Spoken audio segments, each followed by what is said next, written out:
Welcome back to another episode of CGC, and today we have a follow-up to the BMW iX, which is the 2022 BMW i4 M50.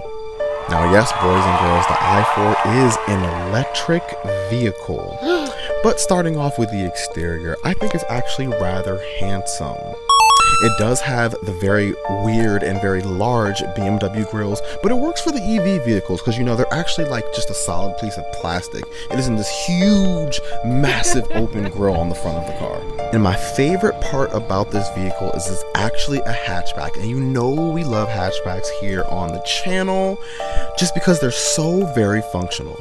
Now, the interior is handsome just like the iX, and it shares some of the same common features and parts, such as the very large curved screen. 0 to 60 is accomplished in an astonishing 3.3 seconds, and it does feel that quick when you're driving this car and it's hauling around its huge 5,063 big boy pounds. Motors combine for an astonishing, again, 536 horsepower and 586 freaking foot-pounds of torque. Man, that's nothing to sneeze at. I don't care what anybody says. Now, as we get behind the wheel, as you can see, the car has an instant amount of torque as soon as you hit it. The launch, my friends, is no joke, and the handling is pretty good on the i4. You can thank the electronic dampers and also the air suspension on the rear axle for that, along with the extremely heavy, of course, battery pack, very low down in the vehicle, limiting the amount of body roll you have. The brakes are even good on the car, but alas, boys and girls, it still drives like an EV vehicle. It still feels like you're lugging around a whole ton of weight around these cones, and also the steering wheel feel is just completely numb. Something that seems like a common theme in these newer BMW vehicles. Something that also takes getting used to in these vehicles is the regenerative braking.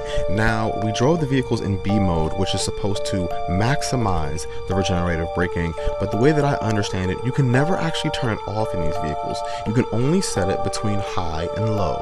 So while you're driving the i4, as soon as you lift off the throttle, you can feel the vehicle begin to start decelerating and that regenerative braking taking its effect. Wrapping up our small talk about performance of this vehicle, it seems to have one very big competitor. And that competitor comes from the same OEM, BMW themselves, with the M3 competition. The i4 is $7,000 cheaper than the M3 competition, to my astonishment, and also 0.2 seconds quicker from 0 to 60 miles an hour. The M3 competition is also an entire second slower than the i4 from a 5 to 60 roll. That is filthy.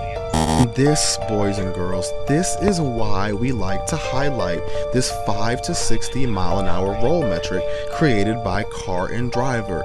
It easily simulates real world driving conditions and your actual power plant. As we can clearly see from these stats, those twin turbos in that S55 take some time to spool up, whereas the i4 has instant torque.